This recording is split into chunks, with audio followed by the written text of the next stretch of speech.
A silent procession to a hillside grave. 2 teenage girls are buried here. Family and friends gather to mark the end of the traditional 40-day period of mourning. A mother's grief laid bare. Be at peace now, she says. You're with God. There was nothing peaceful about the way 15-year-old Alfita died. She and her friends were ambushed on their way to school. They were killed and beheaded.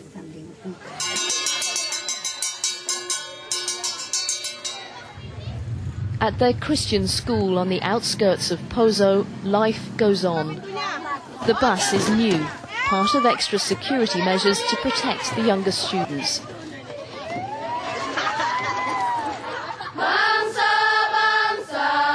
Morning assemblies Sulawesi style. Carols in the early morning sun. But this Christmas, there's fear in the air.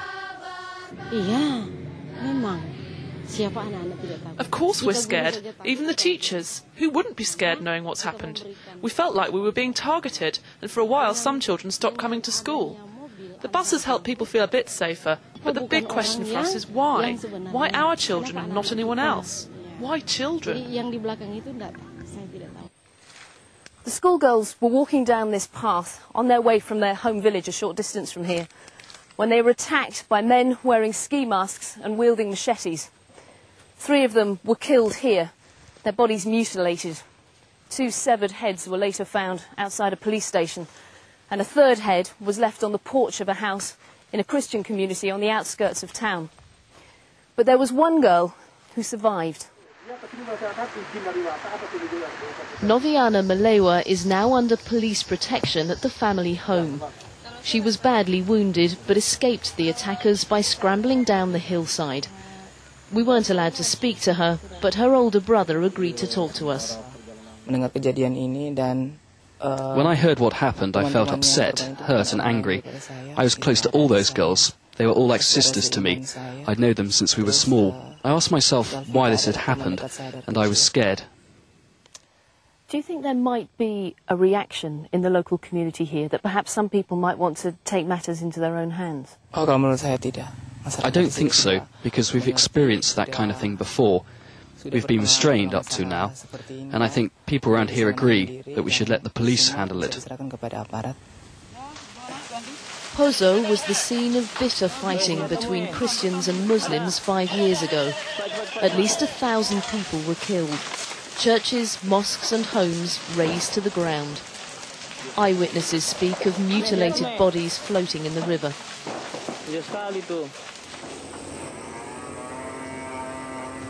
One of the bloodiest single incidents was here, Walisongo Muslim boarding school. A Christian group attacked without warning, killing at least 100 people.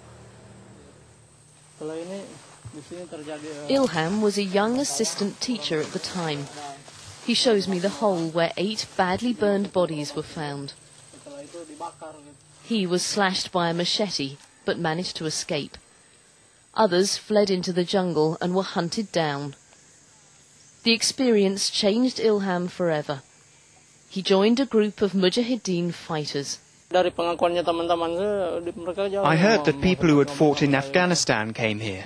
They came here to join our war, but it was difficult to get to know them. They didn't give their real names.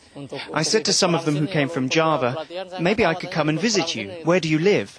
But they didn't want to tell us. They were very secretive. At that time during the conflict, we welcomed anyone who came to help us.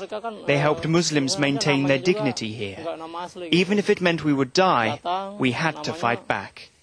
There's strong evidence that Muslim groups came to this area at the height of the conflict and set up training camps around this lake. Among them was Jemaah Islamiyah, the group now known to have been responsible for the Bali nightclub bombings and subsequent attacks in Indonesia. The conflict here had become a rallying call for jihadist groups with a wider agenda. As the conflict escalated, propaganda videos like this began to circulate. They were made partly to encourage fresh recruits, but also to persuade donors in the Middle East to help finance the war. And it proved effective. Different people came for different reasons, but they all saw potential in Poso. Well, certainly the main motivation was to actually go there and defend their fellow Muslims. But in addition, they could get actual combat experience for the broader international jihad. And I think some of them saw it in those terms. I think there was also a motivation that they wanted to actually begin the process of establishing an Islamic State, or some of them believed that this was an opportunity. And if they could only establish an Islamic community in Poso after the fighting, they could then expand this more broadly and work toward creating a broader Islamic entity. So the recent violence now, is that still the work of outsiders, or is this the local recruits now doing what they were trained to do? Overwhelmingly, the violence going on now is local, except that there are always outside groups that are coming in to help out.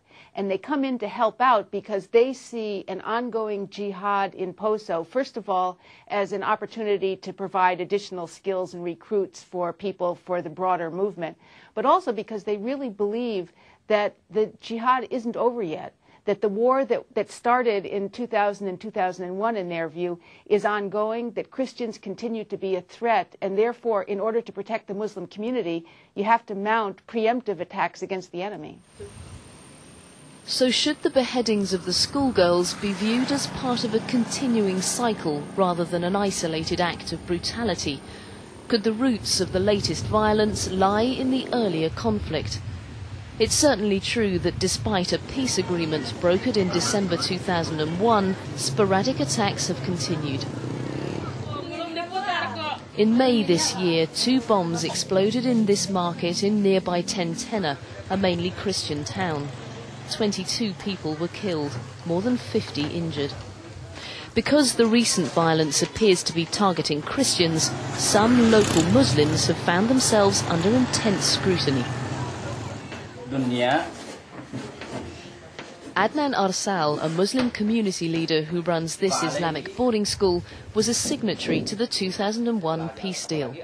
He's known to have links to radical groups. The police recently raided the school looking for suspects. Mr. Arsal says he and his colleagues are being unfairly victimized.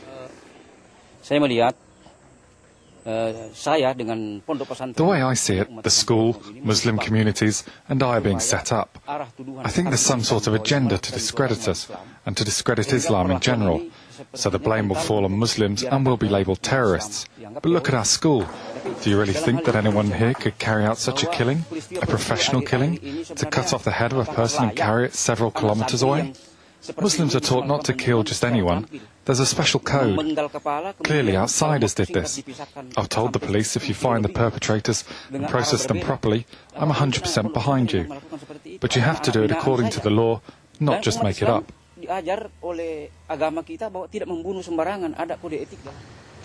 There is now a huge security presence in and around Poso. Even our small hotel had its own police guard. But checkpoints like this couldn't prevent a second attack. 2 more teenage girls were shot and wounded by men riding a motorbike. The police are under immense pressure to stop the violence and bring those responsible to justice. But wrongful arrests and mistreatment of prisoners in the past served to inflame local sentiments.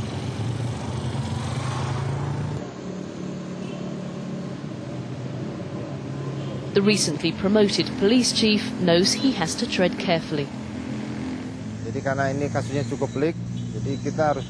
We have to make sure we have a really strong case that we can prove in court and that we can prove to the public.